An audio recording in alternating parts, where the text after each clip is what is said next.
Hello friends.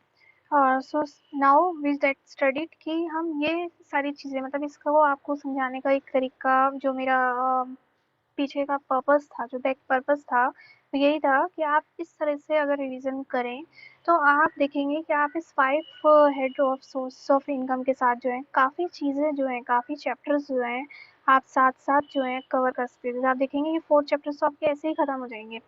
Returns and pains में आपको बताया जाएगा कि अच्छा कौन-कौन सी आपने रिटर्न्स फाइल करनी है, रिटर्न्स की ड्यू डेट क्या होती है, या पेन के बारे में थोड़ा बहुत बता रखा होगा, तो ये चैप्टर्स आप इज़िली इसमें कवर कर सकते हो। ठीक है?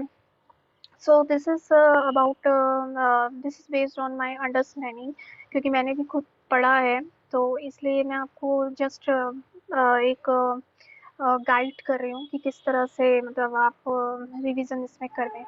सो now let's move to the अब हमने सबसे पहले इनिशियल स्टेज पे बात की थी कि चलो ये तो मेरे सोर्सेज ऑफ इनकम है। पहले एक बात हमने ये की। दूसरी चीज़ हमने इसमें बात की थी कि when to pay tax and to whom to pay tax. ठीक है? कि इनकम तो अर्न कर रहे हैं सभी, ठीक है, ये 5 सोर्सेज ऑफ हेड से इनकम आ रही है, लेकिन टैक्सेबिलिटी किस बेसिस पे, उसका बेसिस क्या रहेगा। तो अब हमने ये तो बात कर ली कि व्हेन टू टैक्स, जिसमें हमने असेसमेंट ईयर और प्रीवियस ईयर की बात करी, जिसमें हमने पढ़ा कि अच्छा जब आप इनकम अर्न कर रहे हैं तभी आपको टैक्स देना है, लेकिन असेसमेंट ईयर में हम क्या करते हैं, असेसमेंट ईयर में हम एक तरीके से डिक्लेयर करते हैं कि हाँ मेरा इस फाइनेंशियल ईयर में, इस प्रीवियस ईयर में इतना इनकम था, मैंने इतना टैक्स दिया है, मेरा रिफंड बनता है, तो मैं उसको रिटर्न के थ्रू जब मैं फाइल करती हूँ तो एक तरीके से मैं गवर्नमेंट को नोटिफाई करती हूँ। जब मैं रिटर्न फाइल करती हूँ तो गवर्नमेंट उसको असेस करता है कि whether what I am declaring, whatever I am declaring is right और रॉन्ग, और वट एवर बी, तो वो उस पर कमेंट आता है हमारा। तो ये हमने पढ़ लिया कि when to tax. Now next is कि जो कि हमने पढ़ना है कि टू होम टू टैक्स, जो हमारा एक बात थी कि भाई टैक्स लगना किस पर है, कि टैक्स किसको देना है। ठीक है, तो टैक्स किसको देना है वो अब हम देखते हैं।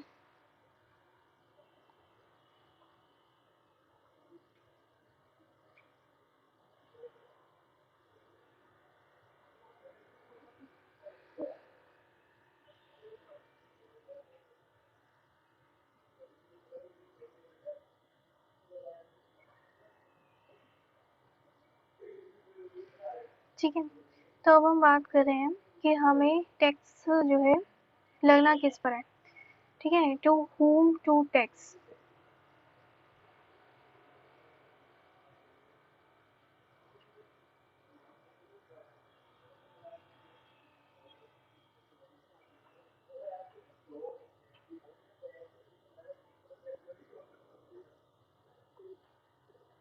तो whom टू टैक्स जो है ये बात डिपेंड करती है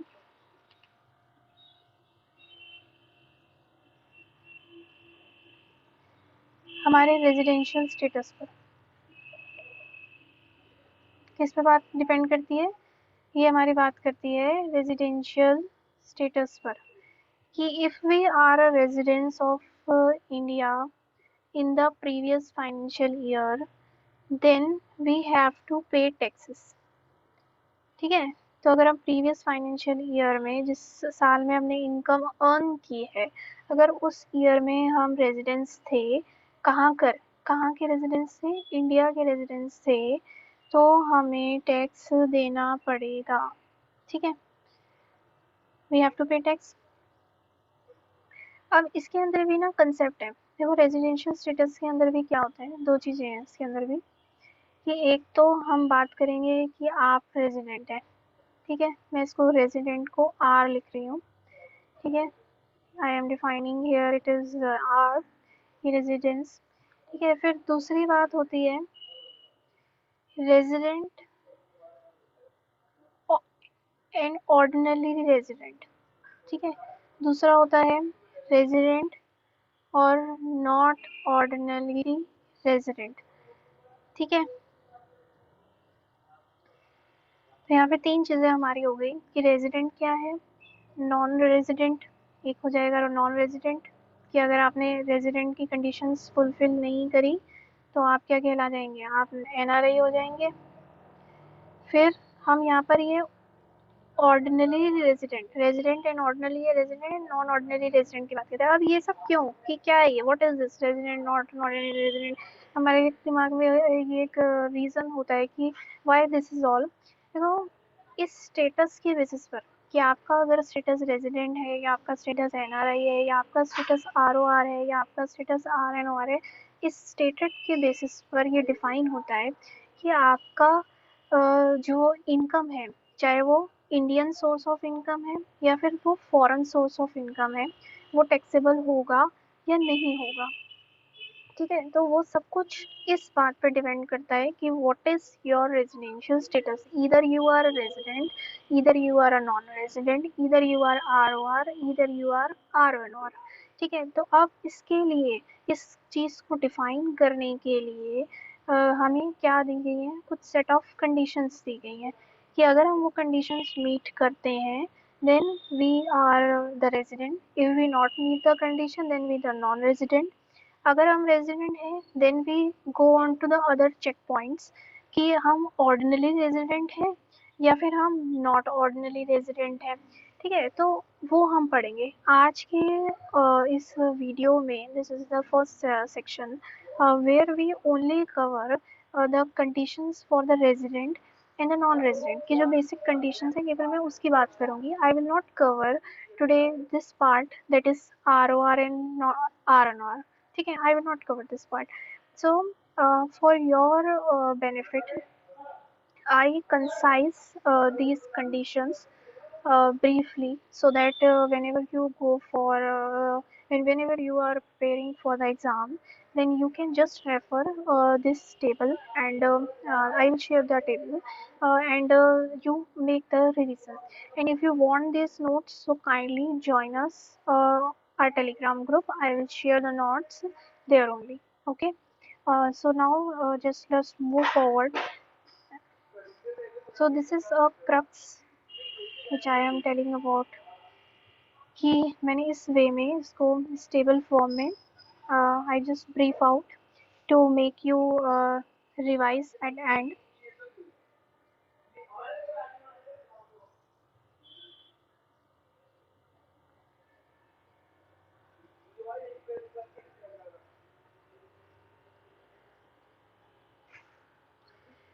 देखो, अब इसको पहले जो है समझने से पहले, मैं इस टेबल को समझाने से पहले क्या करती हूँ कि साथ साथ मैं आपको ना सबसे पहले एक एग्जांपल से बताती हूँ कि एक्चुअली क्या है, इसमें हम क्या बात कर रहे हैं। देखो क्या होता है, अब मिस्टर ए है, ठीक है, ये हम फाइनेंशियल ईयर बात कर रहे हैं 2021 की।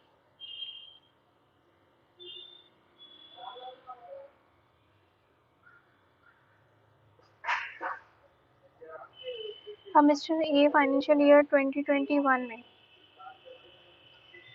क्या हुआ कि मिस्टर फाइनेंशियल ईयर 2021 में जो मिस्टर ए थे उन्होंने 30 अक्टूबर को इंडिया को लीव कर दिया।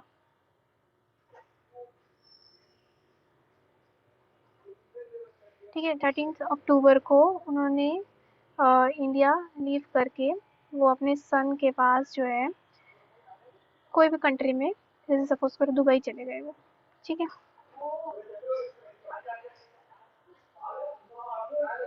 ठीक है, दुबई चले गए 30 अक्टूबर को। तो अगर हम देखें फाइनेंशियल ईयर 2021 में मिस्टर ए जो है 30 अक्टूबर तक कहाँ थे। सपोज करो ये एसेंचर कंपनी या विप्रो कंपनी में काम कर रहे थे, सपोज करो विप्रो में काम कर रहे थे। ठीक है, वहाँ पर ये सैलरी बेस्ड एम्प्लॉय थे, रिटायर हो गए और फिर ये 30 अक्टूबर को अपने सन के पास जो है दुबई चले गए। ठीक है, अगर हम इस पीरियड में देखें तो इस पीरियड में जो है फाइनेंशियल 2021 यानी अप्रैल 20 से 30 अक्टूबर को अगर हम देखें तो it is more than 180 days, it is more than 182 days. ठीक है, ठीक है, तो ये 182 डेज से ज़्यादा हो गए। अब क्वेश्चन इज दैट कि मिस्टर ए जो है वो 182 डेज के लिए सपोज करो ये 182 डेज बनते हैं, ठीक है। आई डोंट नो कि कितने बनेंगे, वी सपोजिंग कि दिस इज 182 डेज, ठीक है। अब ये फाइनेंशियल 2021 में 182 डेज रहे, इन्होंने सैलरी इनकम ड्रॉन करी इंडिया में, तो क्या ये जो है क्या जिन्होंने इनकम ड्रॉन करी क्या वो इनकम टैक्सेबल होगी इंडिया में, ठीक है। ये किस बात पे डिपेंड करता है? तो इसमें पहली बात है कि लॉ में क्या बोला हुआ है। लॉ में बोला हुआ है कि अगर आप प्रीवियस फाइनेंशियल ईयर में 182, अभी आप सपोज करो कि हमारा फाइनेंशियल ईयर 2021 है, तो अगर आप 182 डेज जो है,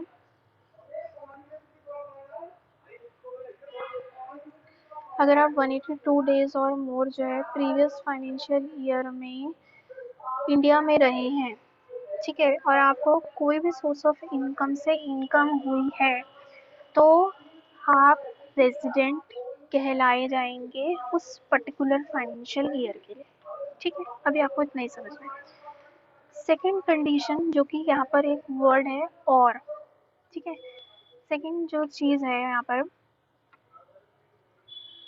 वो क्या कहता है कि अब सपोज करो कि मिस्टर ए जो थे, मिस्टर ए तो जून में चले गए, 30 जून को। कितने दिन स्टे इन्होंने किया? 91 डेज। अब ये 91 डेज के लिए इंडिया में थे, ठीक है। तो क्या मैं तो मैं इस कंडीशन में आई नहीं, तो सब क्या करेंगे, कम में कोई भी अगर कोई बिजनेस करके जा रहा है 91 डेज में अपना काम करके निकल लेगा इंडिया से बाहर, तो उसे तो टैक्स देना ही नहीं पड़ेगा। तो यहाँ पर इंट्रोडक्शन हुआ नेक्स्ट थिंग का। यहाँ पर बोला गया कि भाई अगर आप 60 दिन रहे हैं या मोर रहे हैं प्रीवियस फाइनेंशियल ईयर में, ठीक है, और पिछले 4 सालों में,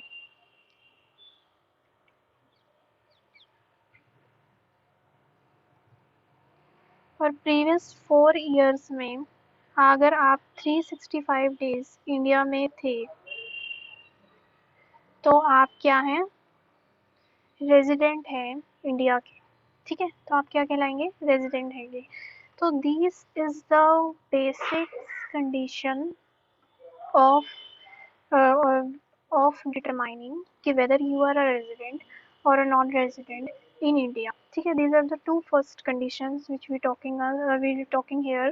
दैट इज फर्स्ट, अगर आप प्रीवियस फाइनेंशियल ईयर में 182 डेज और मोर रहे हैं, अगर आप इस कंडीशन को मीट आउट कर जाते हैं and you have earned some income by any source of income or during the previous financial year, then you will be resident of India.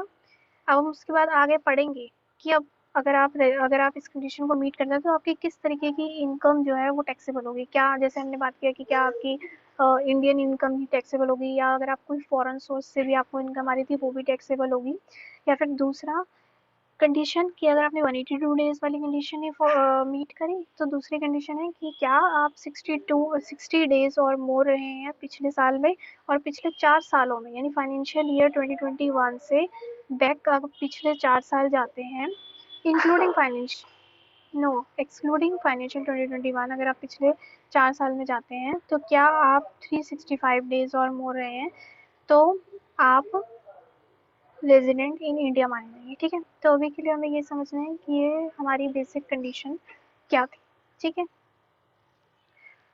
इसी चीज़ को मैंने यहाँ पर, अगर आप नोट्स में जाके देखेंगे, मैंने इस तरह से लिखा है कि नॉर्मल नॉर्मल पर्सन। अब आप इंडियन सिटीजन भी हो सकते हो, फॉरेन सिटीजन भी हो सकते हो, क्योंकि यहाँ पर हम क्या बात कर रहे हैं, रेजिडेंसी की बात कर रहे हैं। इसके बारे में हम पढ़ेंगे कि सिटीजनशिप और रेजिडेंस में क्या डिफरेंस होता है, वो भी हम कवर करेंगे।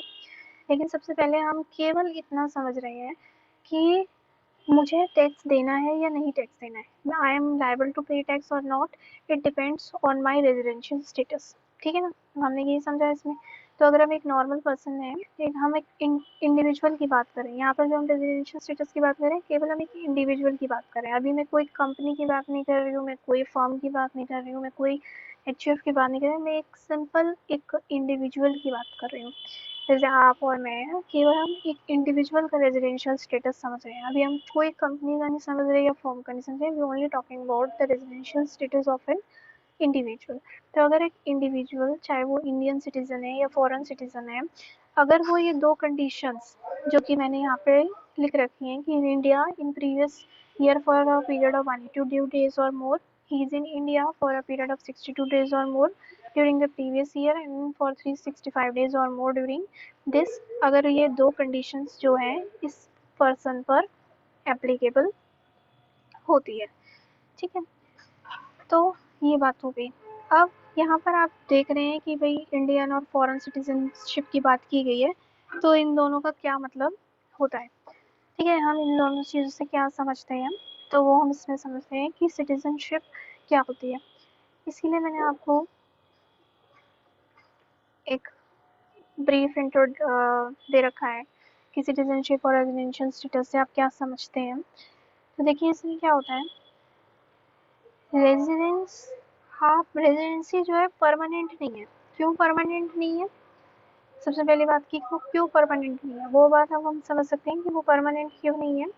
बिकॉज सिटीजनशिप जो है वो हमारी परमानेंट रहती है, ठीक है। तो रेजिडेंस जो है वो हमारी परमानेंट क्यों नहीं होती है, जैसे हम सबसे पहले इन दोनों का ही मतलब समझ लेते हैं कि इसका मतलब क्या होता है।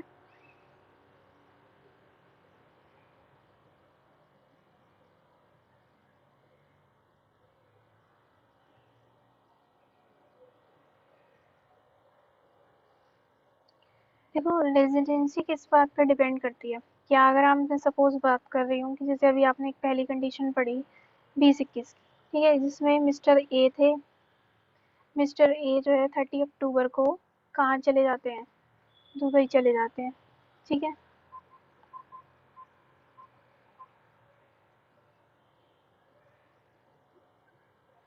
ठीक है, मिस्टर ए 30 अक्टूबर को चले गए, तो वो इस फाइनेंशियल ईयर के तो सपोज करो कि रेजिडेंट थे इस, अब वो फाइनेंशियल ईयर 21-22 में या 22-23 में कभी वापस ही नहीं आए इंडिया में, तो वो उस ईयर के लिए थोड़ी ना रेजिडेंशियल हो गए, क्योंकि उन्होंने तो कोई भी बेसिक कंडीशन फुलफिल नहीं करी, जो कि तो बेसिक कंडीशंस थी जो कि हमने यहाँ पर पढ़ी थी।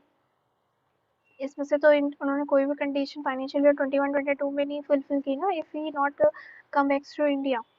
तो उस केस में क्या है, तो हम कहना चाहते हैं इस पॉइंट से क्या एक पॉइंट निकलता है कि जो अगर रेजिडेंशियल स्टेटस होता है, it keeps on changing every financial year, ठीक है। It depends on the days you stayed in India, ठीक है। अब दूसरा एक और चीज़ इसमें इम्पॉर्टेंट है कि स्टे जो है इंडिया में, जो कि हम स्टे इन इंडिया की बात कर रहे हैं कि जो आपका स्टे कितना होना चाहिए इंडिया में।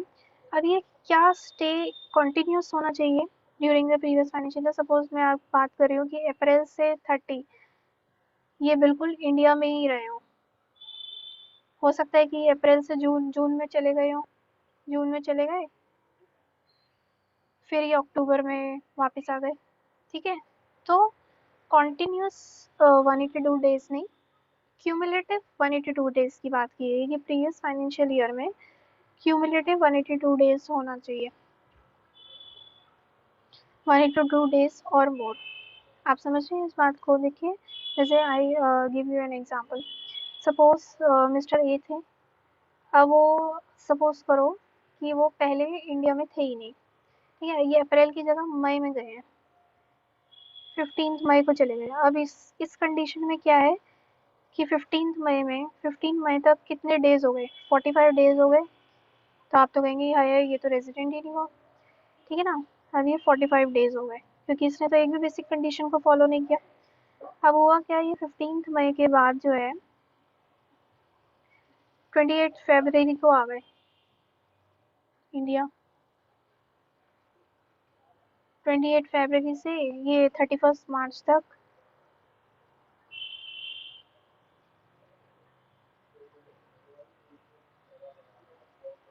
तो कितने दिन हो गए, 31, 3, है ना, 31 और 1, 32 डेज हो गए।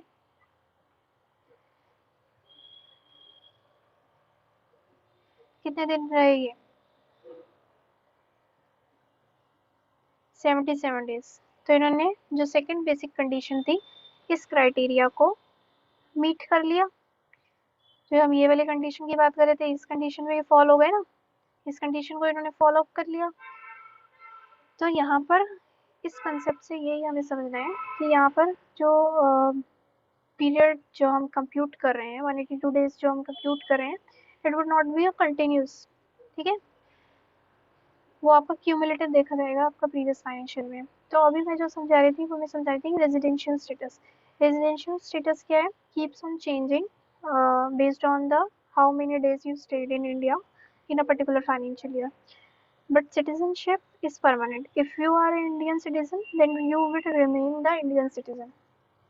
If you are a foreign citizen, you have a citizenship of some foreign country, then it would not go anywhere. ठीक है, तो this is the basic difference between the residential status and the citizenship. दूसरा, residential status में क्या होता है कि अगर मैं रेजिडेंट हूँ तो जरूरी नहीं है कि माई डॉटर और son would be also resident. लेकिन सिटीजनशिप के अंदर क्या होता है, citizenship we can transfer, citizenship जो है ट्रांसफर भी हो जाती है, लेकिन रेजिडेंशियल ट्रांसफर नहीं होता। अभी के लिए आप केवल के दो बेसिक चीज़ें समझ के रखिए कि सिटीजनशिप क्या है और रेजिडेंशियल स्टेटस क्या है, ये हमको बहुत ज़्यादा क्लियर करेगा इन दोनों टर्म्स के बीच में। So now let us come to the point.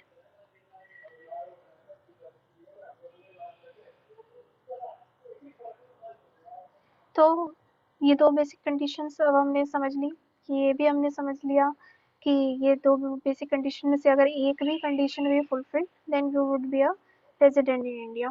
ठीक है, अब यहाँ पर और यहाँ पर जो हम एक इंडिविजुअल की बात कर रहे हैं उसके सिटीजन, वो सिटीजन चाहे वो इंडिया का है या फिर फॉरेन सिटीजन है, अगर वो ये दोनों कंडीशंस को फुलफिल करता है, इन दोनों में से एक भी कंडीशन को फुलफिल करता है, one of the two condition, then he would be a resident in India.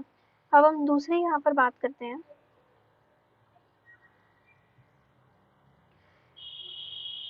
कि एक इंडियन सिटीजन है,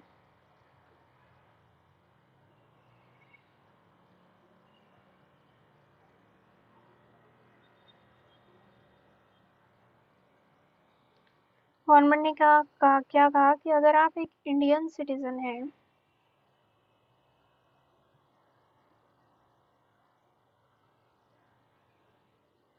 ठीक है, अगर आप एक इंडियन सिटीजन हैं और आप जो है इंडिया लीव करते हैं,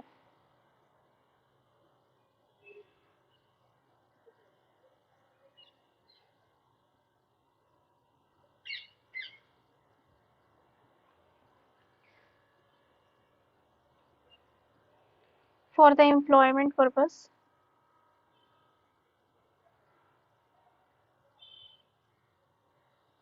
ठीक है, अगर आप एम्प्लॉयमेंट पर्पस के लिए आपकी कोई जॉब लग गई है बाहर, तो अगर आप एम्प्लॉयमेंट पर्पस के लिए इंडिया लीव करते हैं, या फिर आप एक इंडियन सिटीजन हैं,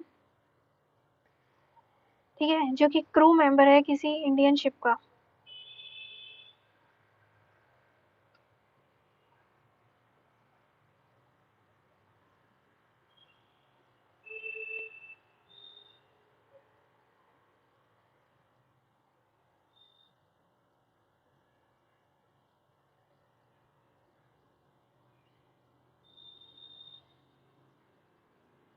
ठीक है, तो अगर आप एक इंडियन सिटीजन है, आप इंडिया को छोड़ते हुए एम्प्लॉयमेंट के लिए, या फिर आप एक इंडियन सिटीजन है जो कि क्रू मेंबर है इंडियन शिप का, तो उस केस में गवर्नमेंट ने कहा कि केवल आप पे ये फर्स्ट कंडीशन ही एप्लीकेबल है, कि अगर आप प्रीवियस ईयर में 182 डेज और मोर रहे हैं, तो आप रेजिडेंट, अगर ये वाली कंडीशन आप मीट आउट करते हैं तो आप रेजिडेंट इन इंडिया है।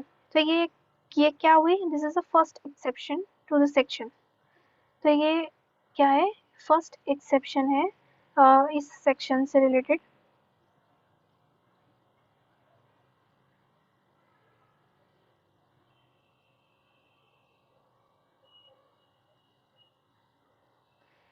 तो ये हमें याद रखना है कि अगर एक इंडियन सिटीजन है जो कि इंडिया लीव करते हैं फॉर द एम्प्लॉयमेंट, और द क्रू मेंबर है अगर वो इंडियन शिप के, तो उस केस में उन पे केवल फर्स्ट कंडीशन ही एप्लीकेबल होगी, विच आई डिपिक्टेड एज, जैसे मैंने यहाँ पर ये चीज़ को इस तरह से लिखा है।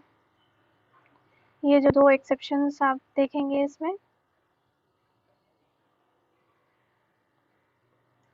केवल मैंने यहाँ पर ही टिक लगाया है, यहाँ पर ये एप्लीकेबल नहीं है। ठीक है, ठीक है। फिर अब इसमें एक और एक्सेप्शन है, जिसमें क्या हुआ, जिसमें बोला गया कि अगर एक इंडियन सिटीजन है, यहाँ पे तो अभी हमने लीव की बात करी, अगर एक इंडियन सिटीजन है, या फिर एक कंसेप्ट है यहाँ पर, एक पर्सन ऑफ इंडियन ओरिजिन, ये अभी हम पढ़ेंगे। अगर वो इंडिया आते हैं during the previous financial year and his total income other than from foreign source is 15 lakh से एक्सीड और नॉट एक्सीड, तो उनके लिए कुछ स्पेशल कंडीशंस जो है डिफाइन की गई है लॉ में, तो वो भी हम डिस्कस करते हैं विद एन एग्जाम्पल।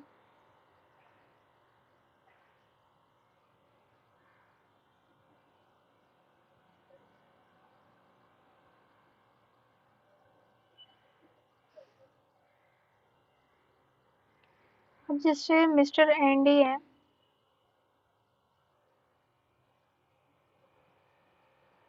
वो इंडिया आते हैं प्रीवियस फाइनेंशियल ईयर में।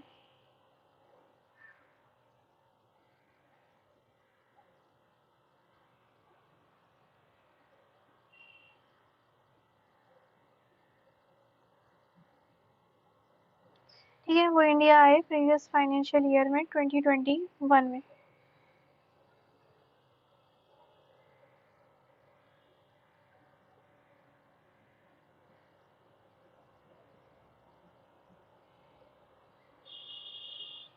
ठीक है, वो प्रीवियस फाइनेंशियल ईयर में जो है इंडिया आते हैं। ठीक है, उनकी इनकम जो है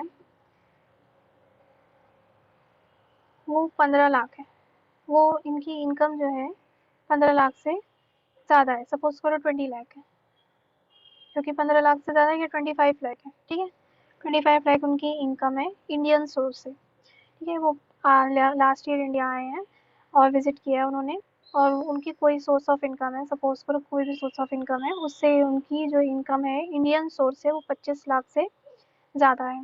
ठीक है, तो गवर्नमेंट ने क्या कहा कि उस केस में जो हमने ऊपर के जो जो बेसिक कंडीशंस पढ़ी हैं, ये कंडीशंस एप्लीकेबल नहीं होगी। उस केस में हम स्पेशल कंडीशन लेके आए, जिसमें उसमें बोला, जो कि दोनों एक साथ ही मीट होनी चाहिए, जिसमें बोला कि आप 120 दिन बट लेस देन 182 डेज, 120 दिन या 120 दिन से ज़्यादा, लेकिन less than 182 days.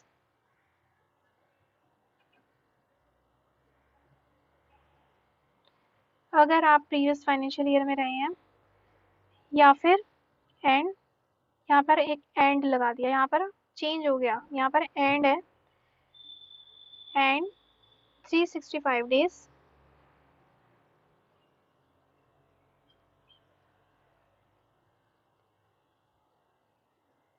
Last 4 financial year में।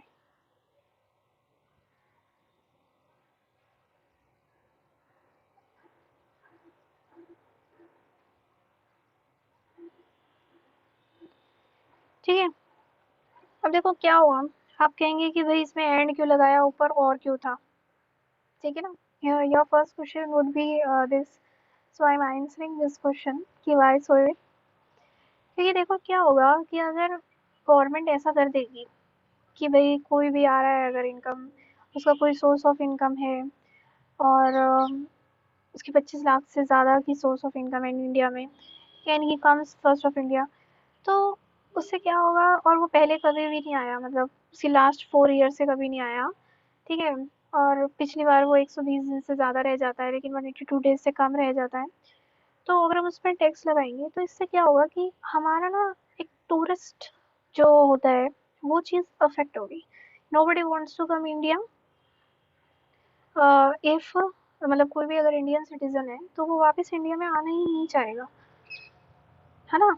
आप समझ रहे हो इस बात को, इसलिए उन्होंने बोला कि भाई अगर वो 4 साल में ही अप डाउन कर रहा था, और वो अगर प्रीवियस ईयर आता है और उसका 120 दिन या 182 डेज से कम होना चाहिए, तो वो क्या होगा, टैक्स, वो रेजिडेंट हो जाएगा इंडिया में, और अगर वो रेजिडेंट है तो he have to pay tax. ठीक है, अब दूसरा इसमें कंसेशन क्या दिया गया कि अगर इनकम 15 लाख से ज़्यादा नहीं है other than from foreign source, कि अगर उसकी इनकम यहाँ पर 9 लाख होती तो इस 182 डेज के पीरियड को उन्होंने क्या कर दिया, 182 डेज कर दिया। इस पीरियड को उन्होंने क्या बोला कि 182 डेज और मोर ड्यूरिंग द प्रीवियस ईयर। ठीक है, इस यहाँ पे थोड़ा सा उसको मतलब कह सकते हैं कंसेशनली किया गया कि यहाँ पर हमने उसको 182 डेज का, क्योंकि उसकी जो इनकम है वो कम है, तो उस इनकम की वजह से यहाँ पर उसको हमने जो डेज थे कि डेज की जो एग्जामेशन थी बाकी सब सेम रहेगा और यहाँ पर भी एंड रहेगा। ठीक है, तो in today's chapter this is a partial content of the chapter residential status.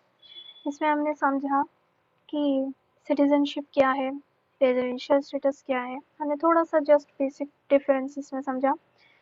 दूसरा हमने इसमें समझा कि इंडिविजुअल के रेजिडेंट इंडियन हो, कि इंडिविजुअल एक रेजिडेंट है या नहीं, उसकी बेसिक कंडीशंस क्या है। ठीक है, हमने ये 3 एक्सेप्शंस समझी इसके अंदर। इसमें अभी बहुत कुछ है आगे भी, जिसमें हम जैसे कि बात की कि ROR या NOR या कौन सी इनकम टैक्सेबल होगी। अभी तो केवल हमने इतना समझा कि अच्छा जी रेजिडेंट है और रेजिडेंट के लिए क्या बेसिक कंडीशन है, केवल क्राइटेरिया को समझा है। इसके आगे भी बहुत कंटेंट है इसमें which we covered in my next video.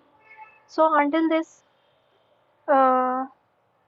discussion, whatever we content we are covered, if you are interested then you can join me on my Telegram group. I will share all notes of this first video with you there. So thank you guys for listening me, and I will make the next video very soon. Thank you very much.